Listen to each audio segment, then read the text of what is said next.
Welcome back to the 74th online episode of Peacetime, hosted every Sunday morning by Peace Pint with myself, Phra Nicholas Thanissaro, live streaming from the DIMC in Azusa, California. Last time you saw me, we looked at blessing number 32 on practicing the Brahma fairing. With the Dhamma talk today, we'll continue on our journey through the 38 blessings to the third blessing in the practice for the eradication of defilement subsection. That is number 33 on seeing the Four Noble Truths. So today's session will run to about an hour and 10 minutes, starting with a 20-minute talk on suffering, its origin and cessation, then 30 minutes of meditation and 20 minutes on practice for an end of suffering. Previous 32 blessings have been an important springboard towards liberation, or purity at transcendental level. We have reached a part of the 38 blessings which you could really call the business end of the sequence. In blessing 32, we discussed levels of mental attainment with a strategy for achieving escape velocity to leave the triple world behind, starting with essential and continuing through the form and formless planes. Nonetheless, amongst world religions, the knowledge of anything beyond the triple world remains unique to Buddhism, with nirvana transcending mundane existence. All the blessings we've studied so far, those that have placed the most emphasis on earnest practice have been those dealing with the austerities and the Brahma fairing. They've advocated the use of austere techniques to burn up the defilements in the mind, overcoming laziness and habitual bad habits concerning the use of clothing, food, and shelter.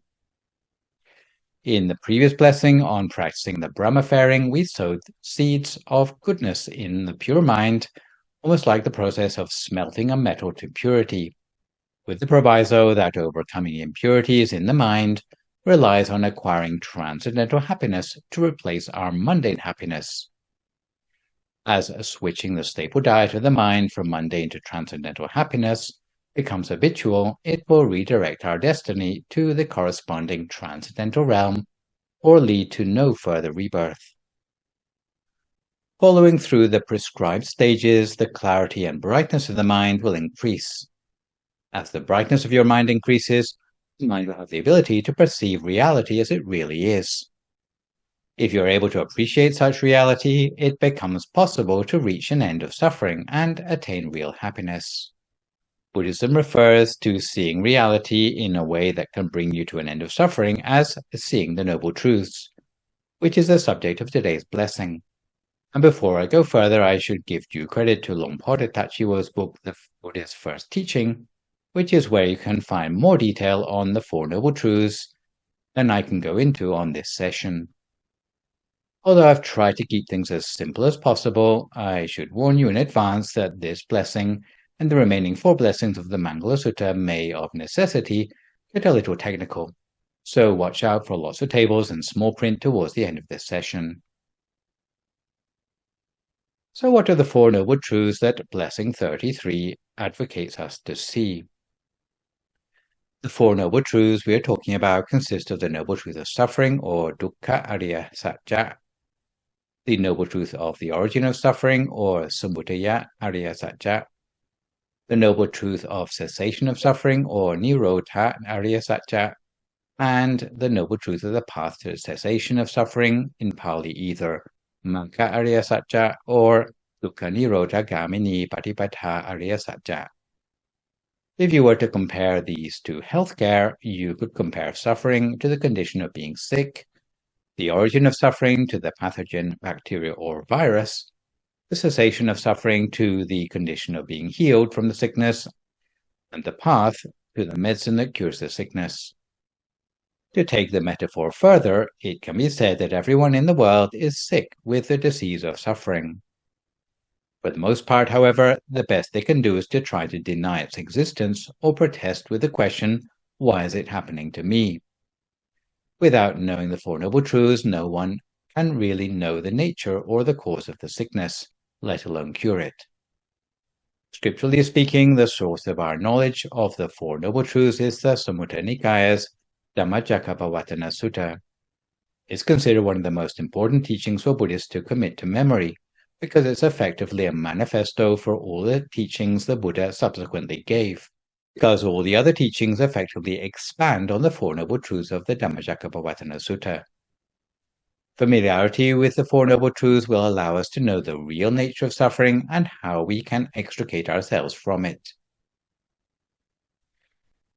Early Western scholars of Buddhism, like Herman Oldenburg, mistakenly came to the conclusion that the main message of Buddhism is all doom and gloom, alleging that its Tao teaching is that existence is a curse, that beings swim around in a vast ocean of suffering, and that human life is a misery.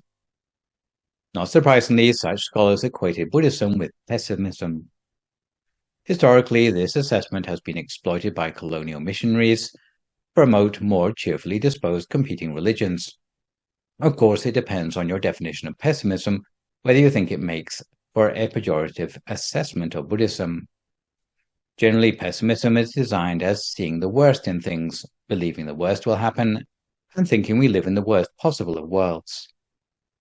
A definition which doesn't really match up with Buddhist worldview. Although some teachers have sought to bright-side Buddhist ethics by translating dukkha as stress or glibly depicting life as less than ideal or not fully satisfactory, most like Walpola Rahula settle for a middle ground, saying Buddhism is neither pessimism nor optimism but realistic.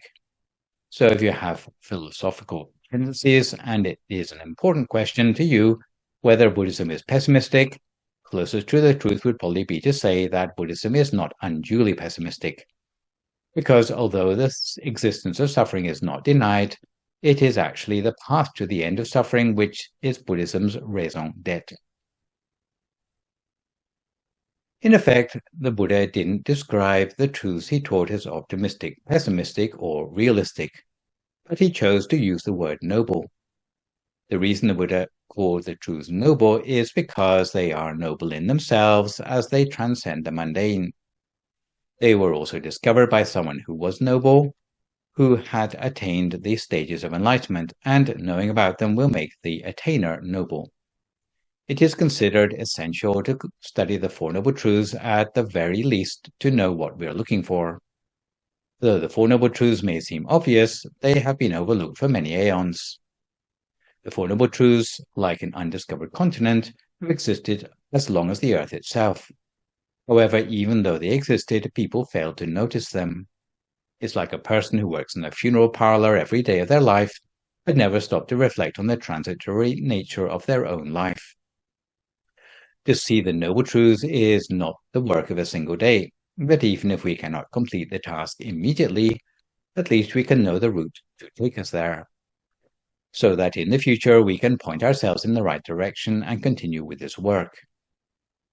The discovery of the Four Noble Truths had to wait for many aeons, which is how long it takes for someone to train themselves sufficiently well in the 38 blessings to discover the Four Noble Truths afresh. If a person of such ability has not arisen in the world will remain in ignorance concerning those truths. Even after a person has recognized the Four Noble Truths, even though they might be able to alert others, it doesn't mean that those who have been warned will take them seriously.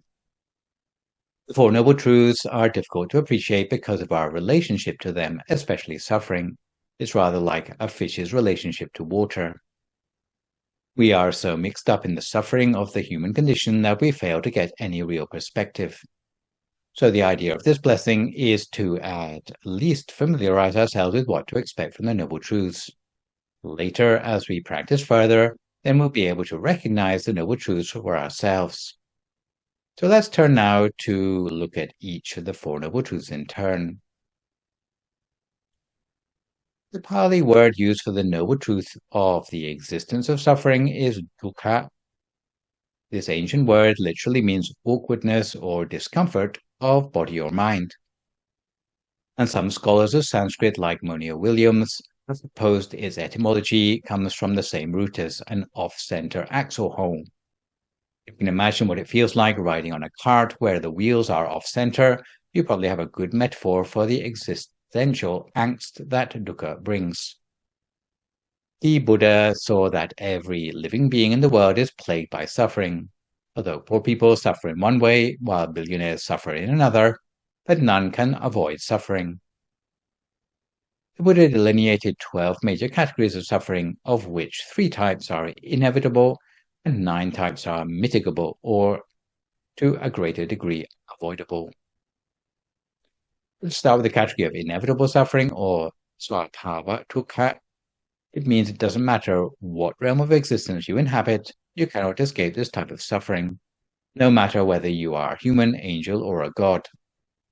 The first sort of inevitable suffering is birth, or chata.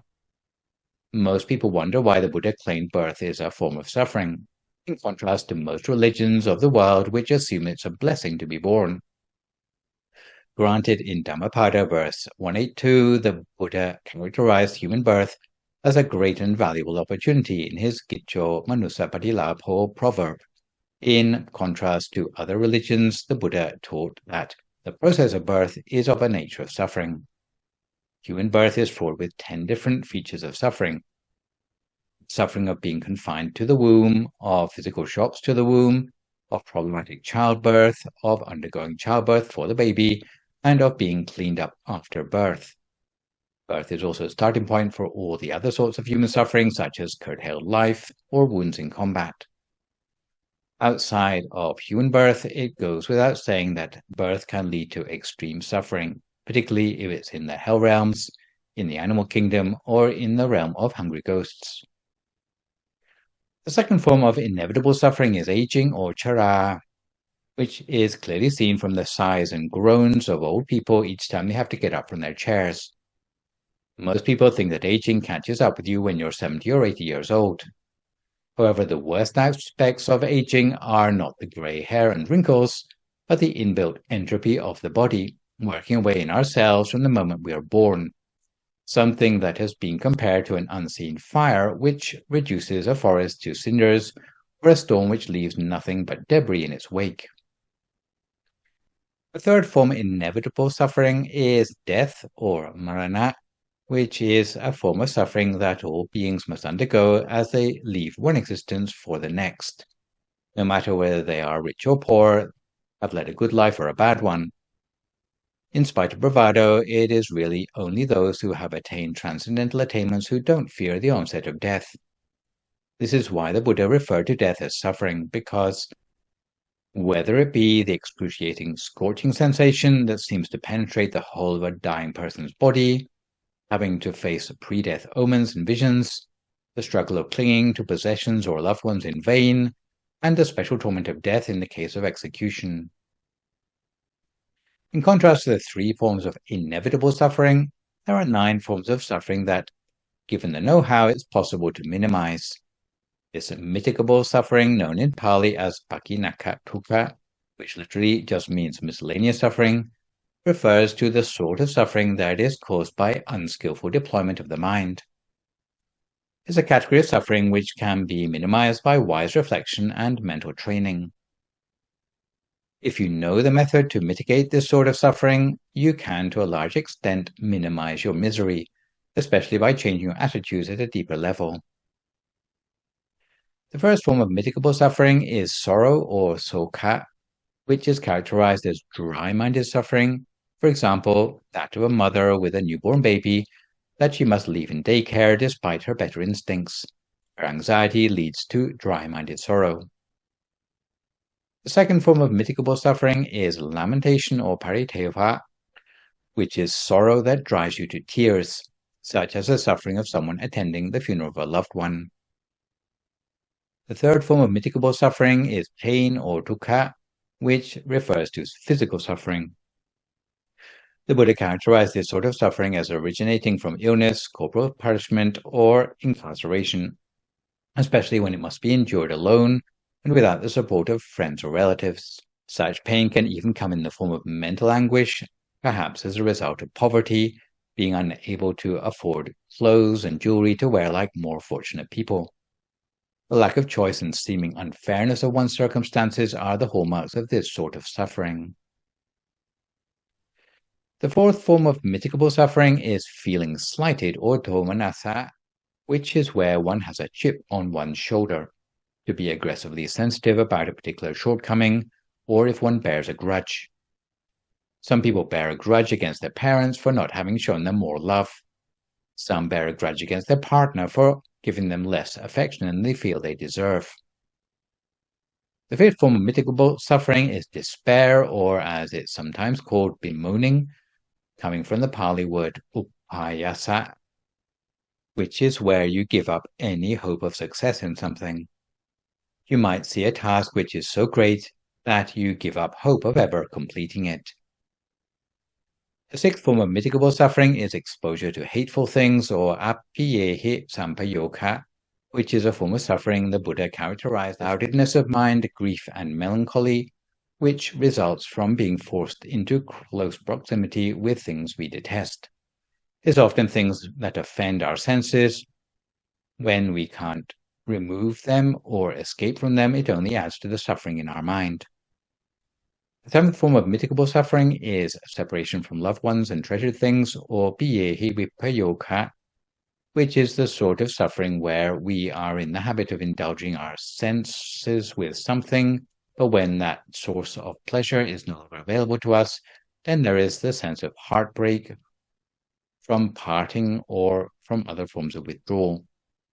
Such suffering can be seen in separation from loved ones, perhaps a bereavement, or from treasured things, possessions, home, or honors. Such separation will bring us misery for as long as we still harbor attachment in our hearts. The eighth form of mitigable suffering is disappointment, or alapa, which is the sort of suffering where you are thwarted from getting what you want. It can refer to physical disappointment or spiritual disappointment. Supposing, in spite of working hard, a person still doesn't get a promotion or some other form of recognition, physical disappointment is what they feel as a result. The same suffering can apply to more abstract forms of disappointment, like not making progress in meditation, which would be categorized as spiritual disappointment. For as long as we still harbor such disappointment in our hearts, it will only add to our misery. Ninth and last, we come to the suffering of clinging to the aggregates, or panchupadana khandha dukkha, the five aggregates or psychophysical constituents that are the building blocks of the body and mind can cause us attachment and therefore lead to our suffering. The reason that attachment to the five aggregates causes suffering is that they belong to the mundane world and therefore keep us imprisoned inside that world. They are sometimes therefore referred to as the aggregates of clinging. For people in general who never studied Dhamma or listened to sermons concerning suffering, when they are overtaken by old age, sickness, or death, it comes as a major shock. As for those who have achieved some level of enlightenment, or who have at least heard the teachings of the Buddha, the inevitability of such suffering presents less of a surprise. Faced by inevitable suffering, the wise reflect that all beings are subject to suffering irrespective. In this way, you won't feel as if you are being singled out for unfair treatment, since all are equal in the face of suffering. At the same time, for mitigable suffering, we can work with the mind to minimize the touch of suffering to the best of our ability. The second noble truth is that of the origin of suffering, which uses the Pali word samudaya. When people are ignorant of the real reason behind their suffering, they tend to clutch at straws by pointing the finger at anything they can think of. Some blame God or the evil eye. Some blame their in-laws, the government, or foreign countries. If they fail their examinations, they blame their teachers. They will do anything to make sure that they pass the buck. The last thing they think of is to blame themselves. So the innovation of the Buddha was to teach us to blame ourselves for a change, at least to blame ourselves for not having completely dealt with that craving that remains in the mind that is the origin of suffering. The Buddha taught that we suffer because we still have defilements in the mind. The defilements in the mind that cause craving or tanha, which express itself in different ways. The Buddha taught in the Anguttara Nikaya about there being three different forms of craving. Craving for sense pleasure or Gama tanha, craving for the form realms or Bhava tanha, and craving for the formless realms or Vibhava tanha. The wise recognize these three forms of craving as the origin of all forms of suffering. If craving can be avoided, the suffering of birth, old age, and death will be escaped. The craving in people's minds is seen as the chain that imprisons beings in the endless cycle of existence. The third noble truth is known as the extinction or cessation of suffering, and it uses the Pali word nirotha. The Buddha found that craving can only be overcome if it is extinguished. The way that craving can be extinguished is by eradicating the defilements in the mind. If defilements are reduced, craving is reduced too. If craving is reduced, suffering will be reduced. If you can bring craving to an end, then there is nothing further to bring you back into rebirth. If there's no rebirth, then that will eradicate suffering at its root. Furthermore, cessation of suffering is something we can attain for ourselves. We don't have to wait for an unknown factor or external agent or deity to do the work for us. So to slip in a quick scriptural story before we come to time for our meditation today, I'd like to tell you about a young lady who, after undergoing unthinkable suffering in her life, was able to see through it and redeem herself. The lady in question lived in the city of Savatthi 2,600 years ago. She was known as Kisāgotamī on account of her slim body. Formerly, she had married a rich young man and given birth to a son, but the son died when he was just a toddler, and Kisāgotamī was stricken with grief. She could not accept her son's death, and, like a demented woman, carried his tiny body around, roaming the neighborhood, asking strangers for any medicine that could bring her son back to life. Most people she met backed away from her, but one compassionate man, realizing the depth of her trauma, advised her, "Sister, the Buddha is the person you should approach. He has the medicine that you need." She followed his advice, going to the temple and asking the Buddha for medicine that would restore her dead son to life. As a skillful means, the Buddha sent her to look for some mustard seeds from any home where there had been no death. Overjoyed at the possibility of having her son restored to life, Kisāgotamī ran from house to house, begging for some mustard seeds. Everyone wanted to help her, but she could find no single home where there hadn't been a death. As the day dragged on, the truth dawned on her that she was not alone in dealing with death.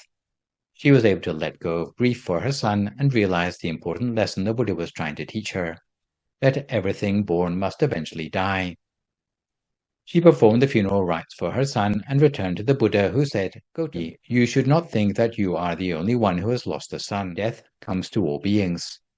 Before their desires are satiated, death carries them away." Now seeing clearly the short and impermanent nature of life, Kisāgotamī decided to renounce the worldly life and enter the community of nuns.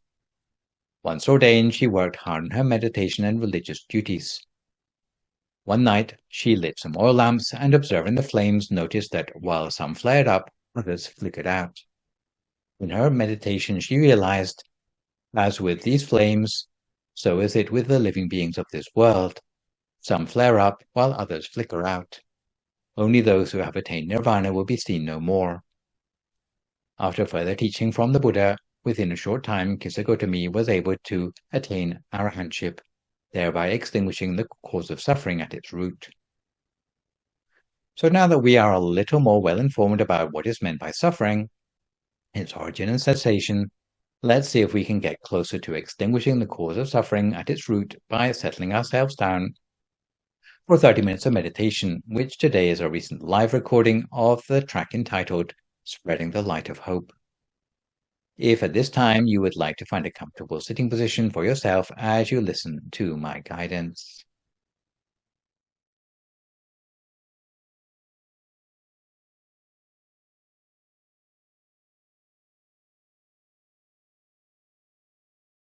So now that we feel ready to meditate, we can start by adjusting our sitting position to be as comfortable as possible. It doesn't matter whether you're sitting on the floor or on a chair, as long as you find yourself settling down into the most comfortable possible position. If you're sitting on the floor, then make sure that neither of your legs are tense as you cross them. Make sure there's nothing to impede the smooth circulation of your blood throughout your legs. You can place both of your hands palm upwards in your lap. And if you're sitting on a chair, then it's probably best to have both feet flat on the floor and your back extended to its full height, with your chin horizontal and both hands resting in your lap as comfortably as possible. Ensure that your blood circulates freely all the way from the top of your head down to the tips of your toes. And breathe deeply to yourself 2 or 3 times. And with each breath, allow your attention to be drawn back within yourself, breathing in until your awareness is located down at the deepest point of your abdomen. And as you breathe out, then breathe as slowly as you can. Allow your breath to embody your awareness and bring it back to the present moment. Allow your shoulders to drop to their natural height as you follow the breath a few more times.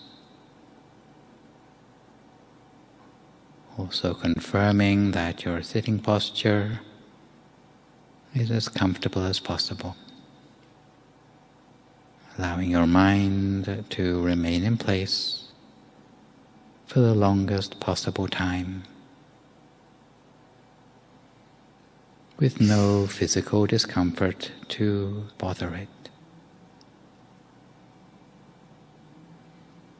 And if at any time later on any discomfort should return, we can just feel free to gently adjust ourselves at any time.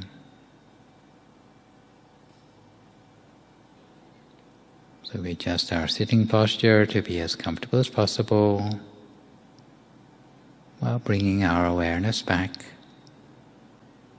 to become aware of our bodily sensations,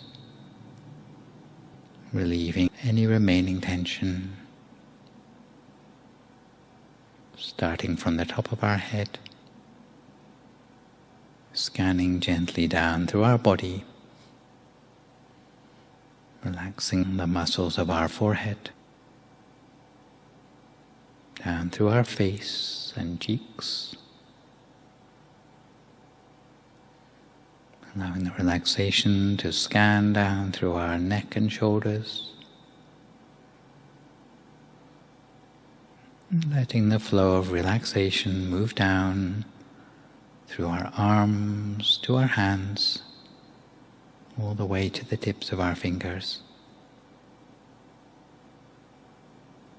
Feeling the relaxation in our chest and letting it flow all the way down through our abdomen to our legs, our feet, and all the way to the tips of our toes, until we feel that all the remaining tension is flushed out from our whole body, especially in the muscles of our face or our shoulders, allowing them to be completely relaxed, at ease and comfortable. Because when our body is comfortable, it's very easy for our mind to become still and remain undistracted. So take as much time as you need to make sure the whole of your body feels at ease. And if your mind wanders or begins to become distracted, there's no real need to fight those thoughts. Just bring the attention back gently to the relaxation of the body. conjuring up a feeling as if you were going on holiday, taking a vacation, picturing yourself sitting alone in serene, natural surroundings. Might be on a beach, on the top of a mountain, in the middle of a forest, or even in the desert. Anywhere that you'd like to be, where you'd feel the most contented. And imagine yourself in the middle of that place, at its center, as if you were becoming one with those serene and natural surroundings. As if right here were your personal corner of paradise, where you can take a step back from the busy world outside, as a place where you can rest and re-energize your mind, taking a moment to observe your surrounding space and feel as if it slowly expands outwards all the way to the horizon. And you might notice the way at the center of this space your entire body is embraced by a sense of peace and tranquility, allowing your awareness to come to a standstill within this sensation of peace. By a standstill, I mean that the thoughts die down into silence, allowing us slowly to decompress, let go of any remaining thoughts, feelings, or residual emotions, any frustrations or worries that still clutter the mind.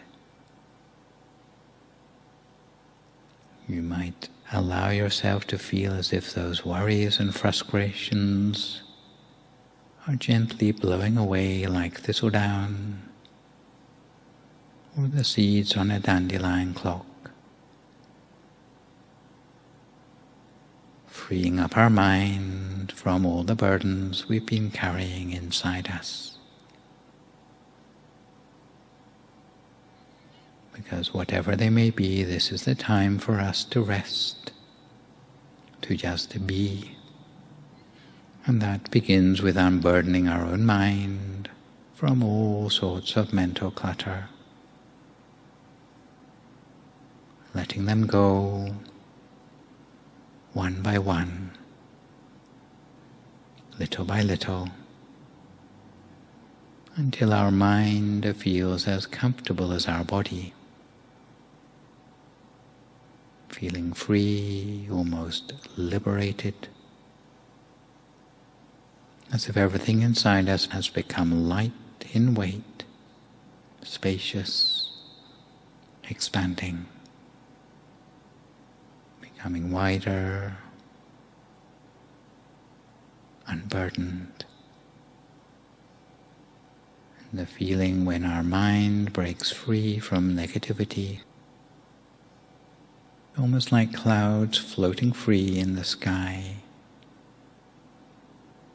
free of control, free of any kind of force, defying gravity, free and unconstrained. So take as long as you need to free up your mind until the body merges with the space that surrounds you. And at this point you might slowly bring your attention back inside the center of yourself, somewhere around the middle of your abdomen, the place that your mind feels the most comfortable to rest. And here at the center we can connect with our true self deeper inside. So we gently place the mind, place the awareness at the center of ourself. somewhere around about the middle of our abdomen, observing the gradual increasing sense of peace that slowly immerses our mind, continuously and gently. Because here at the center, our mind finally feels that it has returned home after a long journey to a place where it can just rest, be still, and re-energize. Doesn't need to do anything, to engage with anyone or anything outside itself. It's the time for the mind to rest, to sit back and relax, allowing the mind finally to shed all its ingrained negativity. And here at the center, to keep the mind in place, if we like, we can imagine an image by visualizing something as a point of reference for the mind, or as an anchor to allow it to settle. In this respect, you can visualize a bright full moon, perhaps the sun shining, twinkling star, or perhaps a sparkling diamond. Allowing the image slowly to emerge at the center of ourself with its own sense of radiance.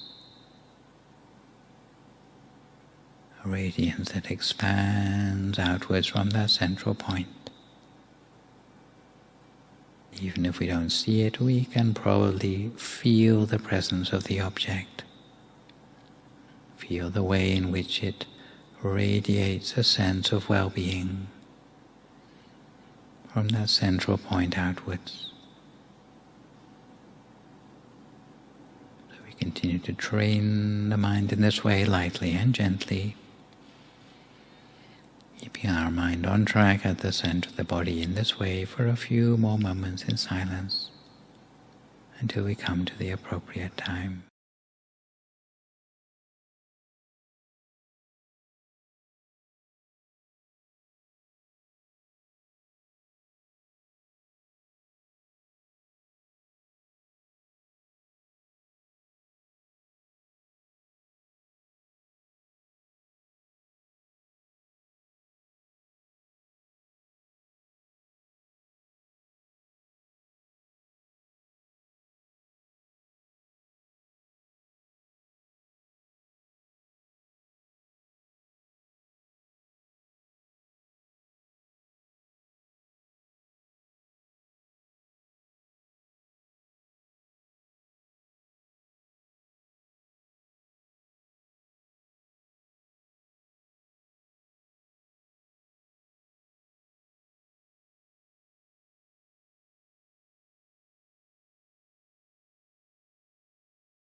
We continue to keep our mind on track at the center of the body the whole time.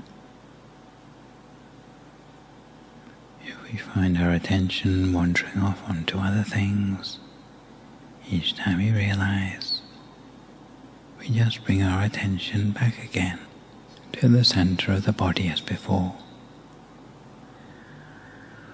If the inner object disappears, we can think of a new one. If it changes, we can just follow it in its new form.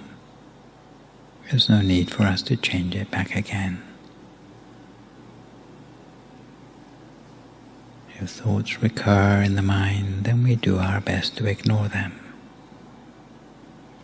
But if they're too persistent to ignore, we may make use of that traditional mantra, hearing the sound of the words Samma Arahang, Samma Arahang,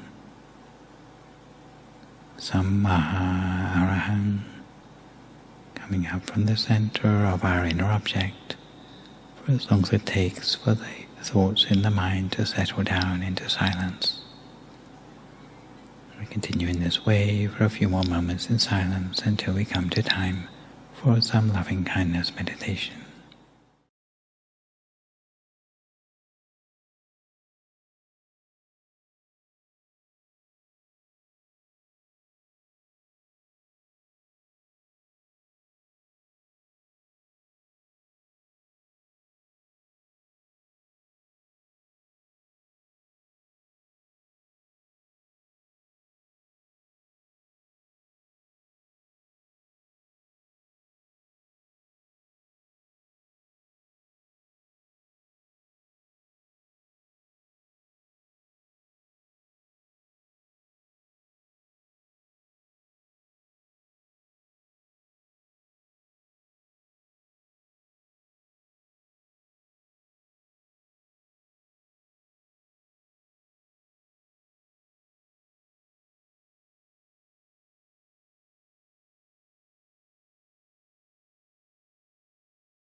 Continue to maintain our awareness at the center of the inner experience we have built up for ourselves as a result of the meditation so far.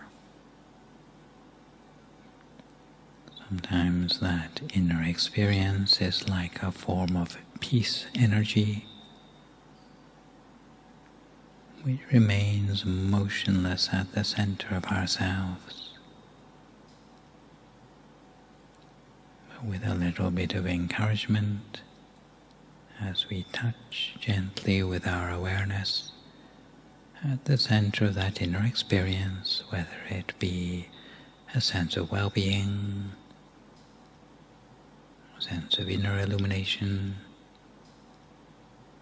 or inner imagery, then that peace energy becomes more fluid,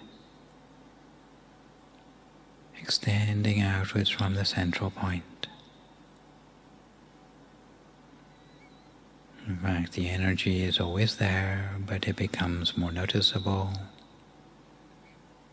whenever the mind is pure and free from mental impurities, such as greed, hatred, or delusion.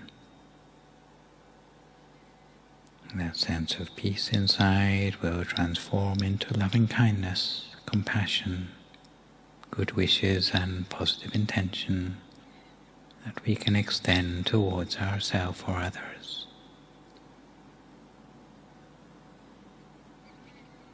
And extending that peace energy outwards is extended with a sense of hope that begins within our own minds. So we're able to reach out and share this light, this inner energy, this sense of hope beyond ourselves, in a way that hope becomes more than just an idea, but something that can be shared through the practice of meditation. So the starting point of a sense of hope within our own mind starts when the mind becomes free of thought, generates that inner sense of illumination or well-being, and we allow this to generate further, expanding outwards from the central point, with no need to push very hard, just allowing it to flow.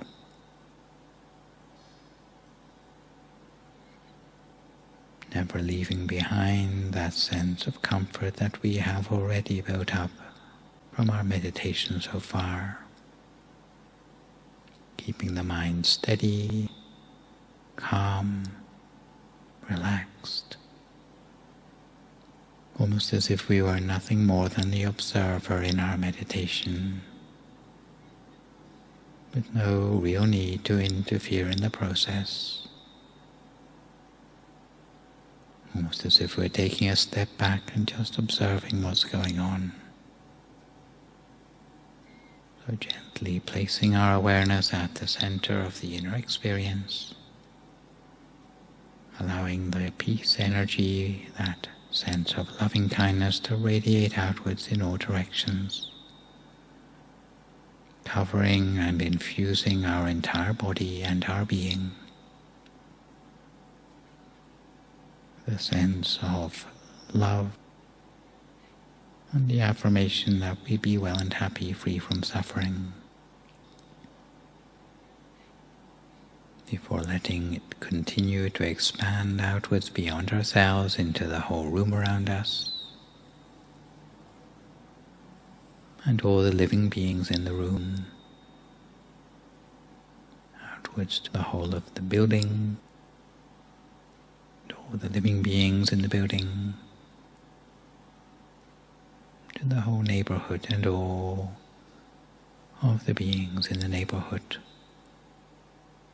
By the same token, to the whole city, country,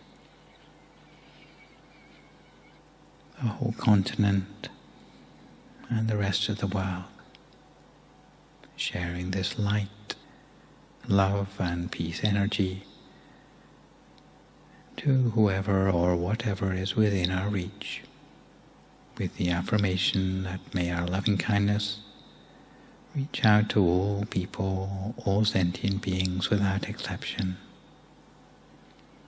May they live free from danger, from sadness, from suffering of all kinds. May they live in happiness and peace. May all those with misfortune become free from sadness and sorrow. May joy, bliss and happiness spread in the heart of every person. And we extend our loving kindness, our compassionate intention, further outwards, almost like the full moon spreading its light across the sky, but in our case extending that peace energy to every living being, regardless of race, religion or creed, simply sharing universal love and wishing them all to be free from harm, to be established in joy and happiness. And through the tiny good intentions of meditators everywhere, extending loving kindness together, then a tide of goodness and peace will extend across the whole of the face of this planet, beyond borders, beyond boundaries, reaching every sentient being. And we can also extend loving kindness to particular friends, family or loved ones, whether they're living or have passed on, embracing them within our peace energy, with this loving kindness, whether they are here or elsewhere, with the affirmation that they find comfort, loving kindness, hope. And may the seeds of compassion be planted in their hearts, minds and souls. So in this way we extend the light and energy without limits for a few more moments now in silence until we come to the appropriate time.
Sappha Buddhanuppāvena, Sappha Dhammānuppāvena, Sappha Saṅghānuppāvena, Sattha Soti, Bhavantu Te.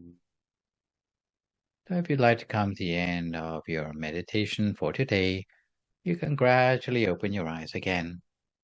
If you feel at all uncomfortable, then slowly try changing to a more comfortable position before gently finishing your practice.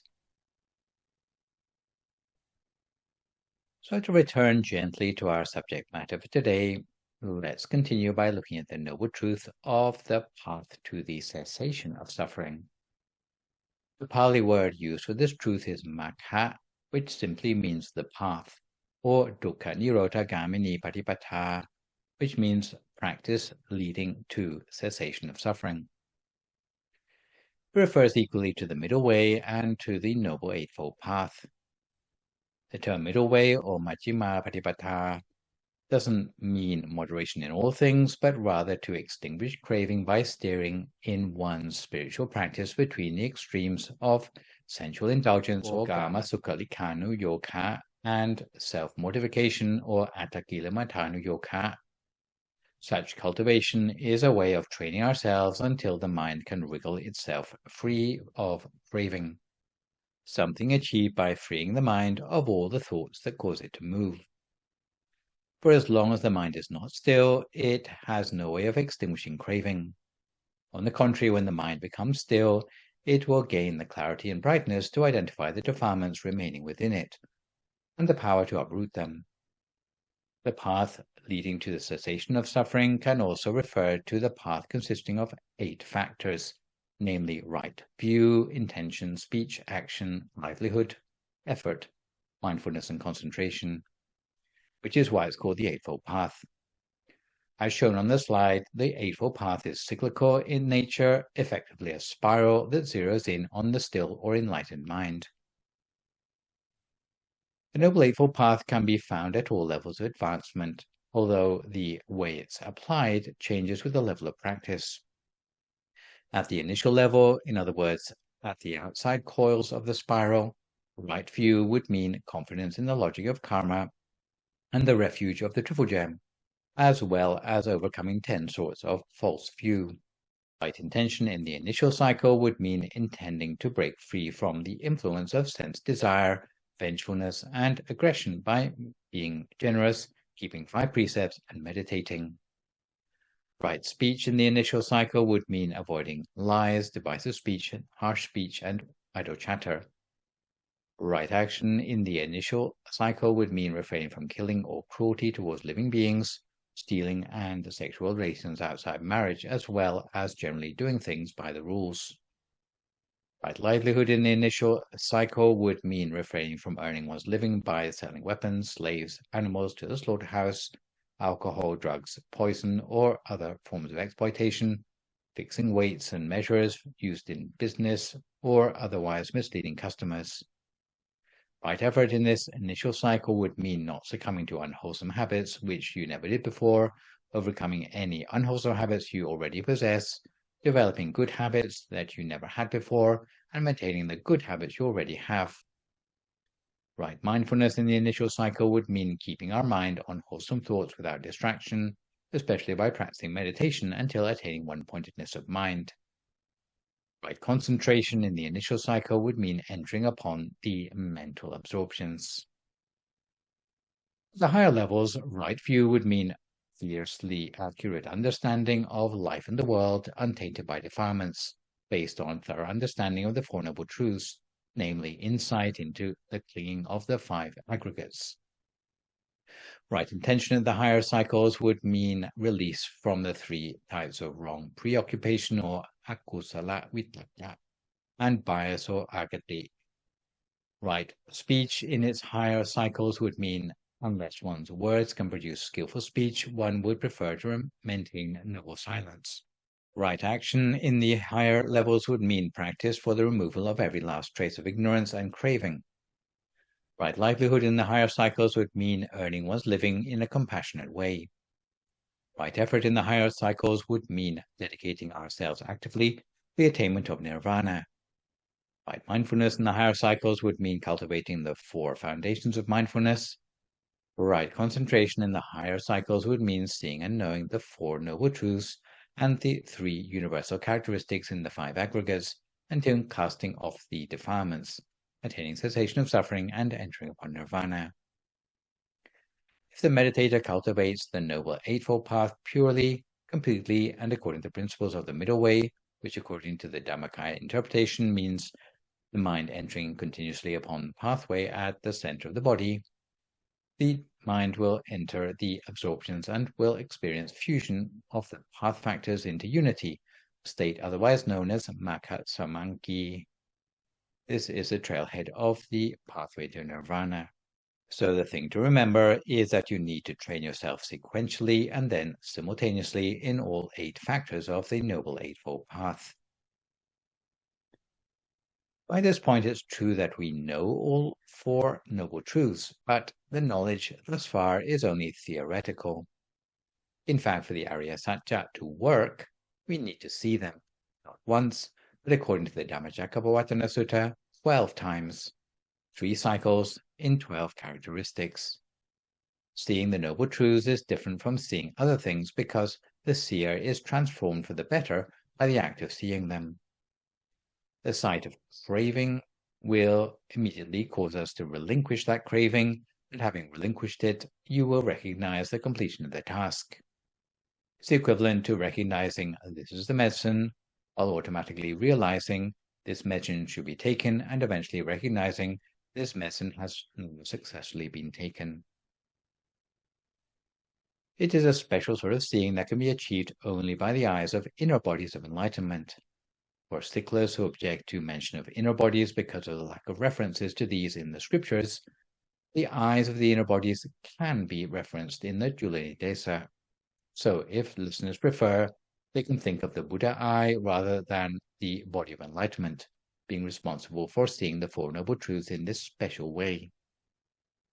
The extra power of the Buddha eye, not only to see but to know, is different to the eyesight of bodies still trapped in the mundane level, none of which are sufficiently refined to recognize the Four Noble Truths in this special way that I've described. On this point, the great abbot of Wat Phak Nam, Phra Mongkol Thepani, explains the comparative wisdom available to inner bodies, or inner eyes if you prefer, at each level, and summarized: if you are able to attain the body of enlightenment, or the Dhammakaya, you will find that it is many tens of times wiser than our human physical body, and you can read the detail yourself of what he said in the slide. So the true meaning of the word insight or vipassana meditation is insightful vision, or seeing things according to their true nature, or seeing them thoroughly from every perspective. Only the Buddha eye has the ability to penetrate the truth, especially to know the origins of defilements, how they come to enslave the mind, and how we can overcome them. This is the major difference from the eyes of bodies belonging to the mundane levels of mind, to which the defilements are still invisible. So, the task at this level is for the meditator to use the Buddha eye to see the Four Noble Truths in each of their inner bodies. For each body, there are 3 stages or cycles of examination, where Satchayana means seeing the existence of the Noble Truth in that body, where Hicchayana means seeing what needs to be done in relation to that Noble Truth in the body, and Katayana means recognize the completion of the task in relation to the Noble Truth in that body. As there are 4 Noble Truths multiplied together according to the Dhammacakkappavattana Sutta, we get 12 characteristics. But remember, in that teaching, Kondanya only reached the level of stream enterer. In order to use the Noble Truths to eradicate all the defilements from the mind, to reach the same level as the Buddha or the Arahants, although it is the same sequential method, the work needs to be continued, making use of all the Dhamma bodies, eradicating the final 10 subtle defilements or fetters, or samyojana as they're called in Pali, from the mind. For this reason, the great abbot of Wat Phak Nam referred not to 12 tasks, but 16, which multiplies the 4 Noble Truths by the 4 inner bodies in which they must be seen. According to the great abbot, a person must complete 16 tasks until invulnerable to hardship that you can call nirvana if you like. So the process goes something like this.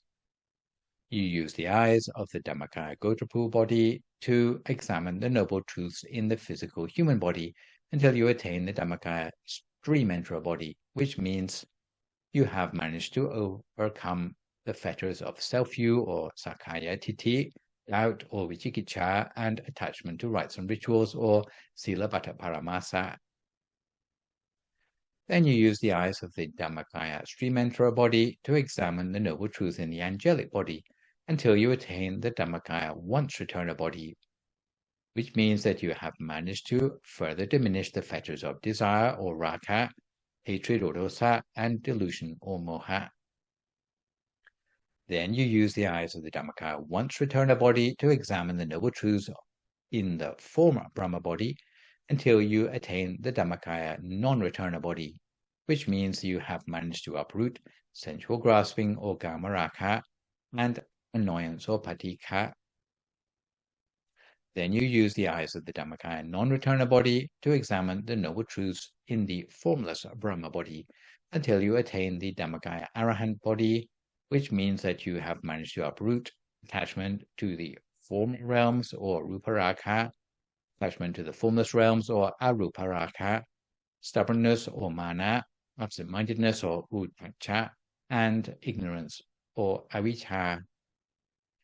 The cyclical pathway of attainment is rather like the way a nut gradually makes progress along the screw thread, eradicating the defilements as it rotates. It was because the Buddha and all the Arahants had completed the 16 tasks in their entirety that they could attain full enlightenment with no further rebirth. In conclusion, you need to practice sequentially if you are going to be successful in seeing the Four Noble Truths. Importantly, it should be noted that the Noble Truths cannot be seen by those who have not yet attained the body of enlightenment. Those who have attained the Dhammakaya from the level of Dhammakaya Kotrapu upwards are able to do the final work of eradicating the 10 fetters from the mind by seeing the Noble Truths and can eventually become fully enlightened. So to finish today, we have time for a quick scriptural story about someone who managed to reform their destiny by practicing the Noble Eightfold Path. In the time of the Buddha, there was a hunter who lived near Gamentawala Vihara called Milakkha.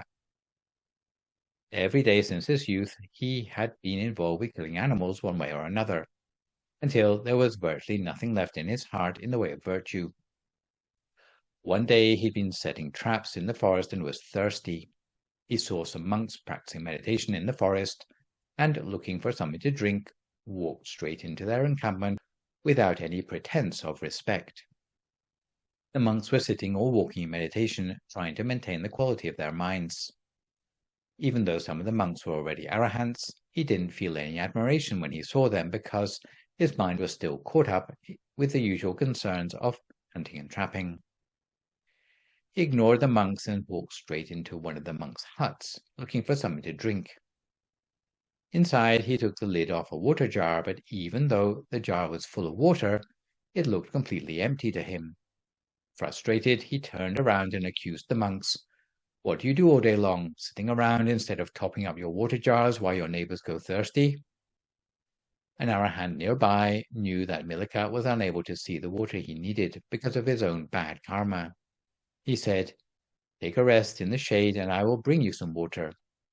He kept bringing Milakkha cups of water until his thirst had been quenched and he could start to talk some sense. Now that his thirst was slaked, Milakkha started to notice the things around him. He saw how radiant the arahant was and appreciated what good manners he had. He realized, my bad karma must be extreme if I can't see the water that's filling that water jar. Supposing I were to die today, I would definitely go to the bad place. My life is in a sorry state.